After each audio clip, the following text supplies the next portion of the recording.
নমস্কার, শুভ সকাল। সবাইকে স্বাগত জানিয়ে শুরু করছি আজকে আমার নতুন ব্লগ। আশা করছি আপনারা যে যেখানে আছেন ভালো আছেন। এখানে কিছু দেখতে পাচ্ছেন, এই যে এই মেয়েটা দুষ্টুমি করছে, আর ওই যে বৌদি রেডি হয়ে গেছে। আমরা হ্যাঁ, গুমরামুখী না, ভেংচিমুখী। ওই যে দেখেন হাসছে, তো ও দাঁত বের করছে না,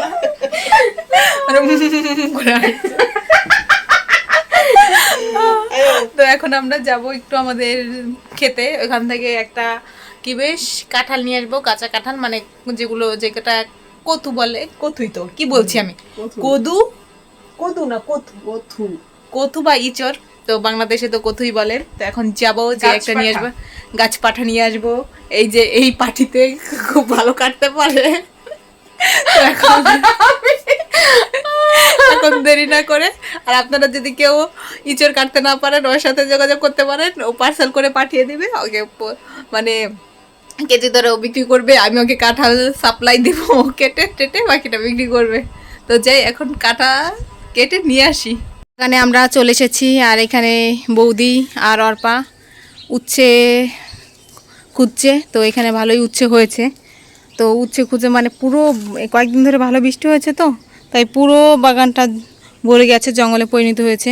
মা মেয়ে কেজে বলে কাজে লেগে গেছে। আর এই যে এখানে বেগুন গাছগুলো, যখন বেগুনের সিজন ছিল তখন বেশ একটা হয়নি, এখন বেশ ভালোই বড় সড়ো হয়েছে গাছগুলো।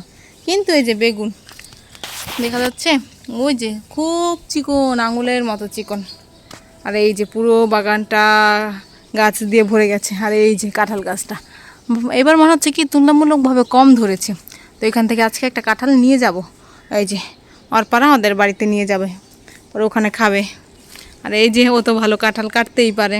যে এখানে ওই যে লাল শাকের গাছ বড় হয়েছিল, পরে বিচি রাখার জন্য রেখেছিল, বাড়িতে আর নেওয়া হয়নি। এইখানটা কি পরিমাণ লাল শাক হয়ে রয়েছে, এই যেখানে যেখানে যেখানে পড়েছে সেখানেই হয়ে গেছে। আর এই যে একটা কি গাছ হয়েছে, কি বেশ পত্তুলিকা। তো বৌদিদের সব কিছু নেওয়া শেষ, ওই যে যা যা নেওয়ার নিয়ে ফেলেছে। ওই যে এই কাঁঠালটা আমি পেরেছি আজকে, খুব কষ্ট করে পেরে, আমার মুখে কষ্ট ছিটে গিয়েছিল। গাছে না বৃষ্টি হয়েছে না, তার জন্য এক ধরনের ওই ক্যারা হয়েছে, তার জন্য আমার একটু উঠতে ভয় করছিল, তাই একটু ভয় ভয় করেছি। তো এখন মোটামুটি সব কিছু আমাদের নেওয়া শেষ, এখানে আমরা চলে গেলেই পারি নাকি, হয়েছে ডান, অল ডান। তো এখন চলে যাব। বাগান থেকে তো এসে গেছি, অনেকটা সময় হলো। তো হেব্বি গরম লাগছে, বুঝতে পারিনি যে বাইরে এত গরম পড়ে গেছে। দুদিন তো খুব ভালোই বৃষ্টি হলো, আর বৌদি বাইরে সবজি কাটাকুটি করছে। তো এখন যাব গাছ থেকে পাড়তে, আম পেড়ে এনে তারপর বেশ আমরা আমের শরবত, আমের জুস করব। তো আজকে ভাবছি পোড়া আমের জুস করব, যাই পেরে নিয়ে আসি, তারপর ওর আবার কাঁঠাল কাটবে। আমি গাছ থেকে আমটা পেরে ভালো করে আজকে পুড়িয়ে নিয়েছি, আর এখানে একটু পুদিনা পাতা নিয়েছি, একটা মরিচ নিয়েছি। আর এই যে এখানে বসে বসে কাঁঠাল কাটা শুরু হয়ে গেছে, অর্পা কাটছে, এই যে মা অর্পাকে হেল্প করছে, আর অর্পা এখানে বসে বসে কাঁঠাল কাটছে। এগুলো আজকে রান্না হবে, আর অর্পারা কিছু নিয়ে যাবে। আমার আমের জুস করা শেষ, সবাই আমরা খেয়ে নিয়েছি। এখন শুধু আমাদের এই একজনই বাকি আছে, সেই কাজে ব্যস্ত আছে। আমিও তার সঙ্গে হেল্প করেছিলাম, তাই আমার হাতে তেল তেল রয়ে গেছে। ও বাসায় সবসময় একা করে, আমাদের এখানে এই যে মাও হেল্প করছে, তাহলে কেন আমাকেও হেল্প করতে হবে সেটা বলুন। নাও এখন খেয়ে নাও, খেয়ে একটু বলো কেমন হয়েছে। এই যে ও হাতে আঠা আছে, তো তাই ধরে খাচ্ছে, ওরটা একটু পাতলা হয়ে গেছে। কেমন হয়েছে বলো তো, ভালো না? এই মেয়েটা মিথ্যা কথা বলছে, ওকে দিয়ে বানাতে হবে, ও স্বাদ করে রান্না করতে পারে। আজকে কত তরকারি ওই রান্না করবে না। রেডি হয়ে বেরিয়ে গেছে, তো ওরা ব্যাগ রেখে গেছিল, সেই ব্যাগ নিতে এসেছে। আমার মা পিছু পিছু দৌড়াচ্ছে। বৌদি তো আগেই দাঁড়িয়েছিল, আর পাশার সঙ্গে সঙ্গে একটা অটোতে চড়ে নিল। আমি পড়িয়ে চলে এসেছি। তো পড়াতে যাওয়ার আগেই অর্পা বলছিল যে আজকে পড়াতে যাবে না, কেননা ওরা চলে যাবে, অর্পার যাওয়ার একদম ইচ্ছে নেই। তো তাই জন্য বলেছিল যে আজকে যেও না। তো আমরা চলে যাব তখন, মানে থেকো। তো আমি গিয়েছি তারপরেও, কেননা আমি বলেছি তুমিটা যখন রেডি হবা তখন আমাকে ফোন দিও। অর্পা আমাকে ফোন দিয়েছিল, কিন্তু ফোন দিয়ে বেরোতে বেরোতে তো একটু টাইম লাগে, ঠিক না? ফোন দেওয়ার সঙ্গে সঙ্গে তো আর বের হতে পারি না। তারপরে এসে দেখি ওরা বেরিয়ে গেছে। তো বৌদি যাওয়ার সময় ওনার ব্যাগ রেখে গেছিলো, যে ব্যাগে টাকা ছিল। তো সেটা নিতেই অর্পা আবার ফিরে এসেছিলো, তো তার জন্যই আমার দেখা হয়েছে অর্পার সাথে। তো আমি অর্পাকে অটো পর্যন্ত এগিয়ে দিতে গেলাম, সেখানে যে বৌদির সঙ্গেও দেখা হয়ে গেল। অর্পার একদমই যেতে চাইছিল না, মানে ওর যাওয়ার ইচ্ছে ছিল না, কিন্তু বৌদিকে বলেছিলাম থাকতে, কিন্তু বৌদি থাকেনি, কেননা দাদা বাড়িতে একা আছে, দাদার খাওয়া দাওয়ার একটু অসুবিধা হয়। তো বৌদিও এখানে, অর্পাও এখানে, তো রান্না বান্না কে করবে, তার জন্যই চলে গেছে। তো অর্পাদের অটোতে উঠিয়ে দিয়ে চলে আসলাম। আর বাইরে না একটু একটু বৃষ্টি হচ্ছে, ফোটা ফোটা, বেশি একটা হচ্ছে না। তো মাতাজি আমাকে ফোন করেছিল, মাতাজি আজকে আসতে চাইছে না, কিন্তু দিব্যু আসার জন্য পাগল হয়ে গেছে। দিব্যু বলেছে আমার জন্য পিৎজা বানাতে, তো আমি যাবো এখন দিব্যুর জন্য পিৎজা বানানোর বন্দোবস্ত করব। দিব্যুরা তো বাইরের কোনো কিছুই খায় না, তো ওর জন্য আমি একটু বেশ টমেটো সসও বানানোর চেষ্টা করব। তো দেরি না করে এখনই চলে যাই।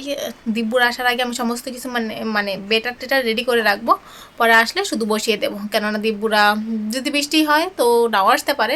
তবে দিব্যু আজকে আসার জন্য কান্নাকাটি করছে, তো আমি যাই যে রেডি করে আসি।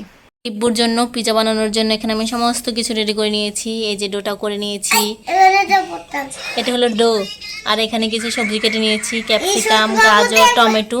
আর এখানে আমি একটু টমেটো সস বানিয়েছি, কেননা দিব্যুরা তো নিরামিষ খায়, তার জন্য এটা নিরামিষ সস। দিব্যু কি খাবে? পিৎজা। পিৎজা? এখন আমি কি বানাচ্ছি? পিৎজা।